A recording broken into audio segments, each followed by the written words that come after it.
ये जानते हैं चौथी क्या विशेषता है प्रतिभाशाली बच्चों की। चौथी विशेषता है विद्यालय में उपलब्धि। जैसा कि हम लोग ने थर्ड में पढ़ा कि ऐसे बच्चे स्कूल में हमेशा प्रगति करते हैं, स्कूल में हमेशा श्रेष्ठ होते हैं, तो इनकी विद्यालय में भी प्रगति के साथ साथ उपलब्धि भी अच्छी होती है। जैसा कि पहले बताया जा चुका है कि प्रतिभाशाली बालकों की स्कूल की प्रगति सामान्य बालकों की अपेक्षा अति श्रेष्ठ होती है, उसी प्रकार इनके विद्यालय में भी उपलब्धि अन्य बालकों की अपेक्षा अति श्रेष्ठ होती है। मतलब ये बच्चा जो है विद्यालय में रेगुलर रहता है, रोज़ विद्यालय आता है, पढ़ाई करता है, लोगों से बहुत प्यार से बातचीत करता है। इस कारण क्योंकि यह बच्चा विद्यालय हमेशा आता है और विद्यालय में दिए गए काम को समय से पूरा करता है, इस वजह से इसके नंबर भी अच्छे आते हैं, तो विद्यालय में भी इसकी उपलब्धि बहुत अच्छी होती है। उन सामान्य बच्चों से इसकी उपलब्धि श्रेष्ठ होती है। तो ऐसे बच्चों को पहचानना बहुत आसान होता है। ऐसे बच्चों को आसानी से पहचाना जा सकता है क्योंकि ये बच्चे क्लास में टॉप करते हैं। इनके लिए कोई भी समस्या बहुत बड़ी समस्या नहीं होती है, उस समस्या का समाधान ये आसानी से कर लेते हैं तथा उसके साथ साथ ये हमेशा हंसते रहते हैं, मुस्कुराते रहते हैं। इनके चेहरे पे टेंशन वाला कोई भी चीज़ नहीं दिखता है, जिस कारण लोग इन्हें बहुत पसंद करते हैं तथा यह विद्यालय भी वेल मेंटेन होके आते हैं। अपनी सामान के प्रति बहुत सजग होते हैं, अपनी किताबों को बहुत अच्छे से मेंटेन करके रखते हैं।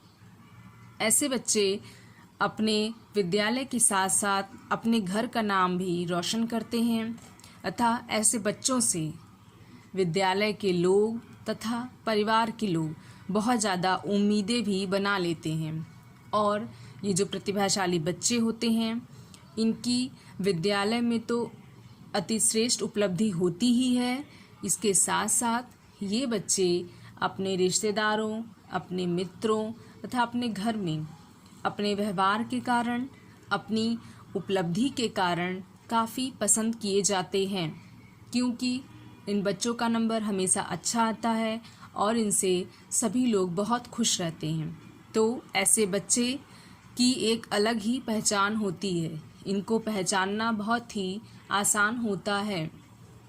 ऐसे बच्चे आसानी से किसी भी नए माहौल में एडजस्ट हो जाते हैं।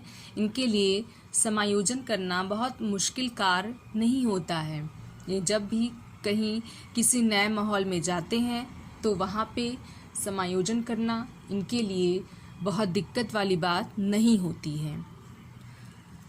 तो आइए जानते हैं पांचवा विशेषता क्या है प्रतिभाशाली बच्चों का।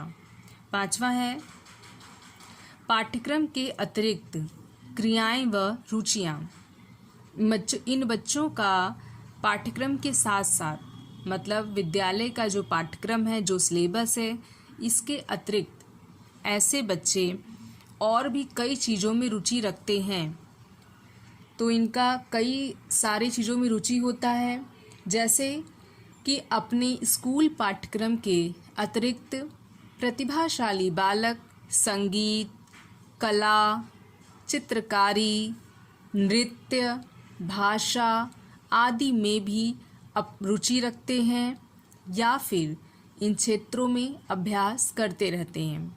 मतलब इनका पढ़ाई के अतिरिक्त संगीत, चित्रकला या और भी बहुत सारी चीज़ें होती हैं जिनमें ये बच्चा रुचि दिखाता है तथा उसके लिए वो अलग से पढ़ाई के साथ साथ इन सब रुचिकर क्रियाओं के लिए भी ये बच्चा समय निकाल लेता है और अभ्यास करता रहता है, जिससे इसका सोच हमेशा सकारात्मक बना रहता है। क्योंकि कहा जाता है कि खाली दिमाग शैतान का दिमाग होता है। तो ऐसे बच्चे अपने आप को हमेशा बिजी किए रहते हैं, इनके पास कभी भी खाली टाइम नहीं बचता है कि ये नकारात्मक चीज़ें अपने दिमाग में लाएं। तो जब ये बच्चे पाठ्यक्रम पूरा करने के बाद, पढ़ाई करने के बाद ये अपने रोज के शेड्यूल से थोड़ा टाइम अपनी रुचिकर क्रियाओं को पूरा करने के लिए भी निकाल लेते हैं, जिस कारण यह बच्चे हर मामले में सामान्य बच्चों से आगे रहते हैं। इसमें कारमाइकेल ने भी एक प्रयोग किया है, एक अध्ययन किया है। उस अध्ययन में इन्होंने बताया है कि स्कूल के बाहर प्रतिभाशाली बालकों में अन्य बालकों की अपेक्षा थोड़ा अधिक शक्तिशाली रुचियों की अभिव्यक्ति होती है। मतलब ये जो प्रतिभाशाली बच्चा होता है यह सामान्य बच्चों के मुकाबले जो अतिरिक्त क्रियाएं करता है उसको ज़्यादा रुचि के साथ करता है तथा ज़्यादा एनर्जी के साथ करता है, जिस कारण ये प्रतिभाशाली बच्चे पाठ्यक्रम के साथ साथ स्कूल की उपलब्धि के साथ साथ ये बच्चे ये जो रुचिकर क्रियाएं हैं इसमें भी सामान्य बच्चों के मुकाबले आगे रहते हैं। तो ऐसे बच्चे इन पाठ्यक्रम क्रियाओं के अतिरिक्त इन रुचिकर क्रियाओं का भी अभ्यास करते रहते हैं। आइए जानते हैं इसकी लास्ट और छठी विशेषता क्या है। खेल संबंधी क्रियाएं। खेल संबंधी, ऐसे बच्चे पढ़ाई के साथ साथ खेलने के लिए भी टाइम निकाल लेते हैं। खेलना बहुत ज़रूरी होता है क्योंकि खेलने से शरीर का विकास होता है, बच्चे के ब्रेन का विकास होता है, बच्चे का समाजीकरण होता है, बच्चा लोगों के साथ घुलना मिलना सीखता है, समायोजन करना सीखता है। तो ये ज़रूरी है कि बच्चों को पढ़ाई के साथ साथ खेलने के लिए भी थोड़ा अवसर दिया जाए, क्योंकि अगर उसके ऊपर पढ़ाई का बहुत ज़्यादा प्रेशर दिया जाएगा तो बच्चा हो सकता है ना ही पढ़ाई की तरफ ध्यान दे पाए ना ही अपने खेल की तरफ। तो इससे बच्चे का शारीरिक और मानसिक विकास बाधित हो सकता है। तो इसके लिए ज़रूरी है कि अभिभावकों को बच्चों को जितना पढ़ाई के लिए समय दिया जा रहा है उतना ही समय बच्चों को खेलने के लिए भी दिया जाए। तो हम लोग जानते हैं कि खेल संबंधी क्रियाओं में क्या बताया गया है। तो इसमें बताया गया है कि टर्मन ने एक अध्ययन अपना किया है। उस अध्ययन में इन्होंने बताया है कि जो प्रतिभाशाली बालक होते हैं वह अपने से अधिक आयु वाले बालकों के साथ खेलना पसंद करते हैं, क्योंकि इनका आईक्यू लेवल इनके बराबर के बच्चों के मुकाबले ज़्यादा होता है। तो जब ये बच्चे खेलते हैं तो खेलने के लिए भी जो इनके खेल के साथी होते हैं वे हमेशा अपने से ज़्यादा उम्र के बच्चों के साथ ही खेलना पसंद करते हैं, क्योंकि इनको लगता है कि जो इनके हम उम्र इनके दोस्त हैं उनका दिमाग इनसे कम है, तो वो उसके साथ समायोजन नहीं कर पाते हैं। इसके लिए ये अपने खेल के जो साथी होते हैं उसमें बड़े लोगों को ही खेल के साथी के रूप में चुनते हैं। इसके अलावा